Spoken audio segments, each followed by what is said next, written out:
Kjære studenter, nå vi I gang med modul 3, som tar for seg videoproduksjon. Og det veldig spennende å følge med på AI-utviklingen og se hvordan tjenestene blir bedre. Og bare for noen måneder siden så var jeg skeptisk til å bruke generativ AI for å lage videoer I det hele tatt. Og jeg tenkte at kvaliteten ikke var så god som den burde være. Men nå har jeg begynt å revurdere mine oppfattelser. Det som fikk meg til å endre litt mening var et innlegg som jeg fant på LinkedIn. Og der viste en digitalpedagog som jobber ved et universitet I England, hvordan han brukte Googles nye tjeneste, Notebook LM, som ble nylig lansert. Og denne tjenesten imponerte meg. For det første så kan man da laste opp et dokument, og tjenesten genererer blant annet en podcast der 2 AI-stemmer diskuterer innholdet I dokumentet som har blitt lastet opp. Men denne pedagogen I England, han tok det et steg videre, og han brukte dialogen mellom de 2 AI-stemmene og konverterte det til en video. Og videoen baserer seg på at det 2 personer som diskuterer innholdet, som avatarer, og kvaliteten på det veldig troverdig. Og han brukte en AI-tjeneste som heter Gen, og vi skal se på den nå. Dive into a question that's really had people scratching their heads for centuries. Can anything truly end? Ooh, that's a big one. You're really going deep with that. Well, that's what we do here at the Deep Dive, right? And today we're going right to the heart of it with the works of Samuel Beckett. Ah, Beckett. Always a wild ride. Where are we starting this time? We're going to be exploring a few of his most famous plays, Breath, Waiting for Godot, Endgame, and then this really intriguing one, Lastness, to see what Beckett has to say about endings. And we've got some great academic sources to help us unpack it all. Sounds like a plan. Always up for a bit of Beckett. To kick things off, we've got to start with literary critic Frank Kermode and his book, The Sense of an Ending. He actually argues that we as humans have this deep-seated need to impose beginnings and endings on things. Okay, I think I get that. We like our stories to have a start and a finish, right? Makes things nice and tidy. Exactly, and Kermode actually uses this great analogy of a tick-tock clock. He says we kind of impose these tick-tocks, these narratives, onto the chaos of life to like make it more manageable, you know? And it makes sense, right? Our brains are always trying to find patterns and meaning. Totally, but here's where it gets really interesting. Kermode argues that this need for bookends, this craving for beginnings and endings, it even extends to things that are potentially infinite, like time or the universe itself. Even things that might not have a beginning or an end. We still try to stick those on there. That's what he's saying. Like, it messes with us to think about something that just no start, no finish, just endless existence. Så jeg bestemte for å prøve ut dette selv. Og det interessante med denne AI-tjenesten det at AI-avatarene kan bevege seg I forskjellige miljøer og snakke nesten like naturlig som mennesker. Og det fungerer ved at personer som deg og meg må først filme oss selv I 2 til 5 minutter, og basert på dette så kan man få en skreddersydd avatar av seg selv, noe som jeg da har gjort. Og man kan også velge blant ulike avatarer og sette den sammen I videoene som man da lager.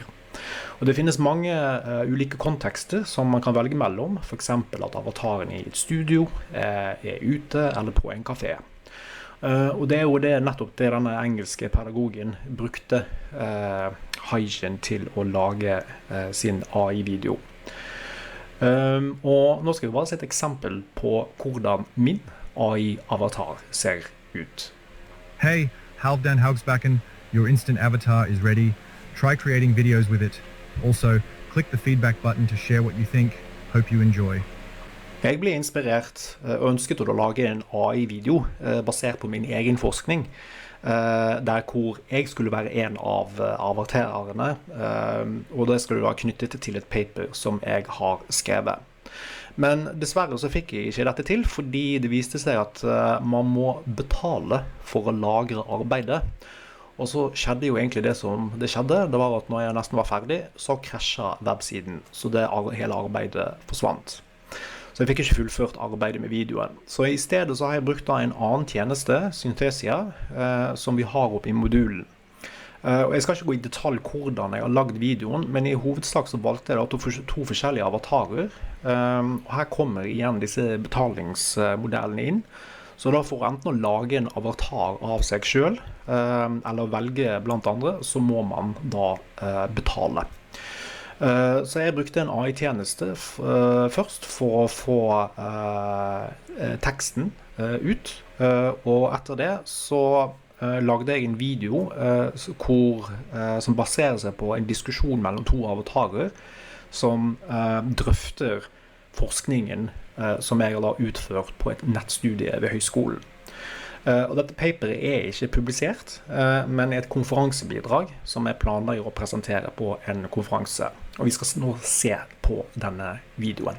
So we're taking a look at some research on MOOCs, and for anyone who hasn't stumbled across it yet, MOOCs are those massive open online courses, like a total game changer in education.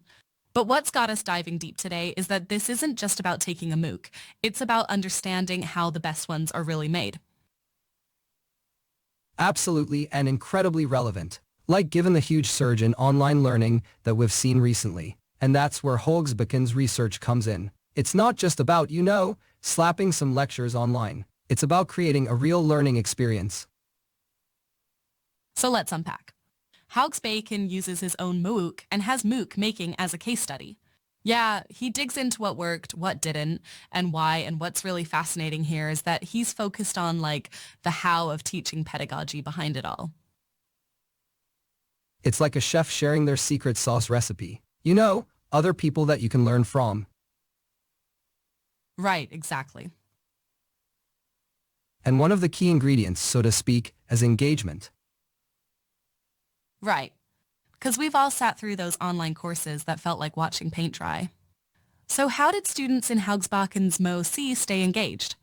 Were they just glued to video lectures all day? Totally. It's interesting you should say that, because while videos were popular, students specifically wanted content tailored by their instructors. Generic stuff just didn't cut it. They craved that human touch, that expert perspective. Okay, that tracks. Everyone wants that personalized touch. But what about those discussion forums? I've been in some that were like ghost towns and others that were incredibly insightful. So what did Hogsbaken find?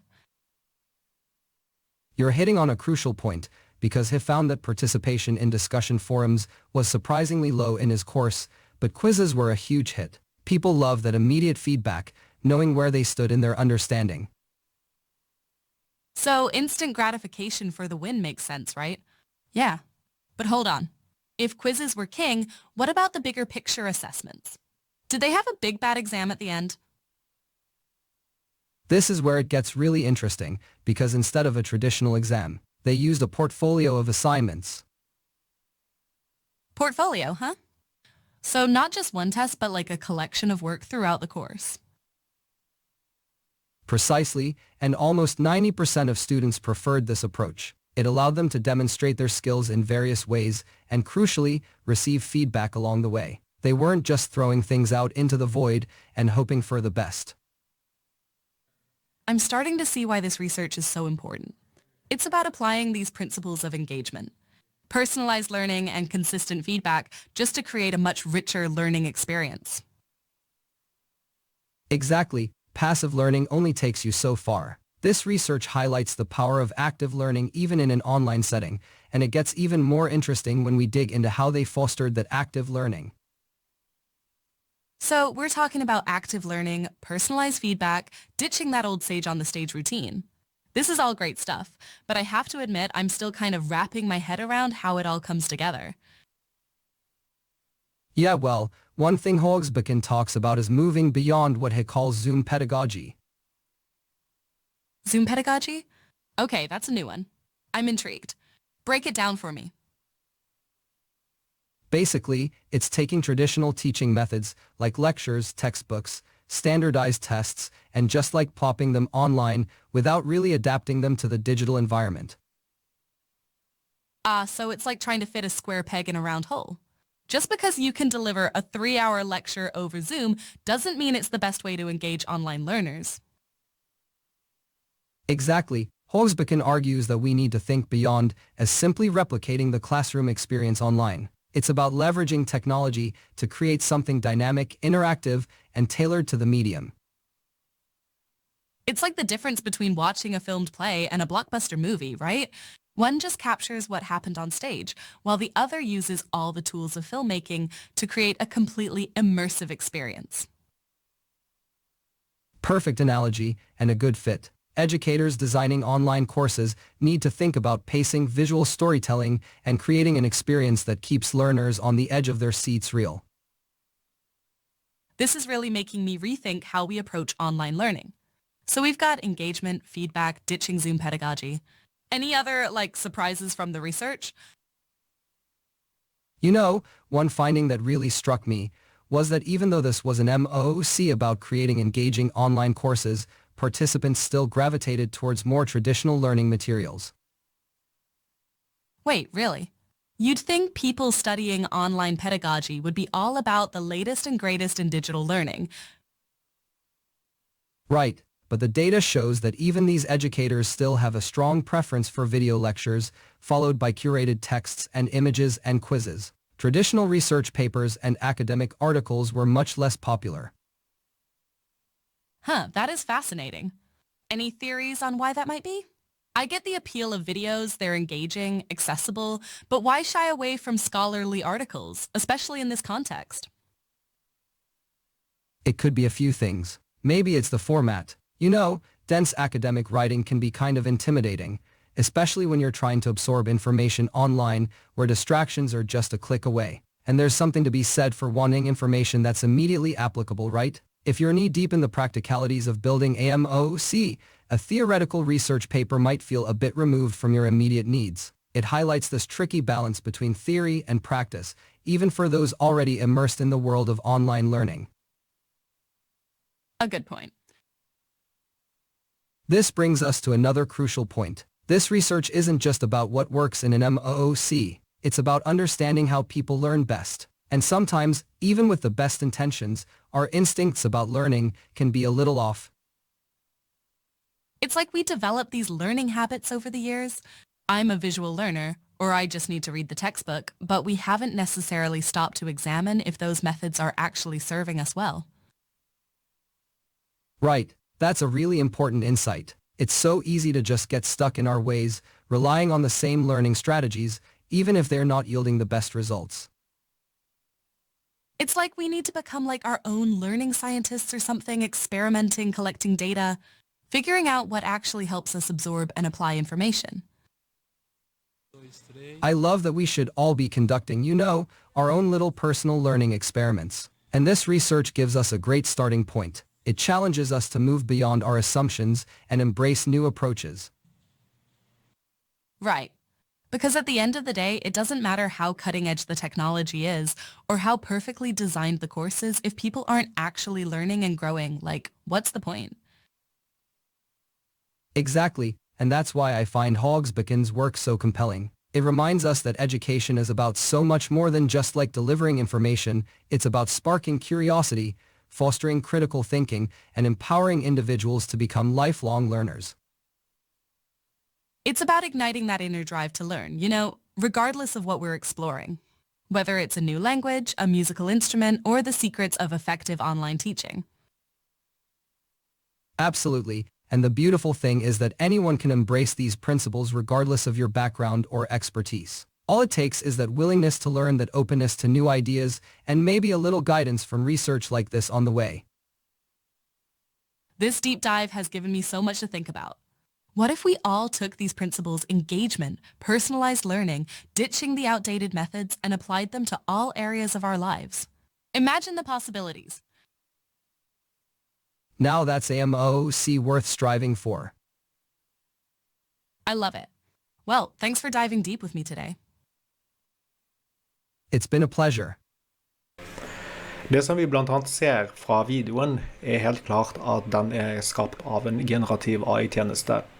Men det som imponerer meg hvordan Notebook LM klarer å hente ut informasjon fra et dokument som jeg har lastet opp og flette dette inn i en levende historie og faktisk å være presis på innholdet, og klare å strukturere dette her i en fortelling som kan være interessant å høre på. Så da gjenstår det å se hvordan disse tjenestene utvikler seg, og så ønsker jeg dere lykke til i denne modulen om videoproduksjon.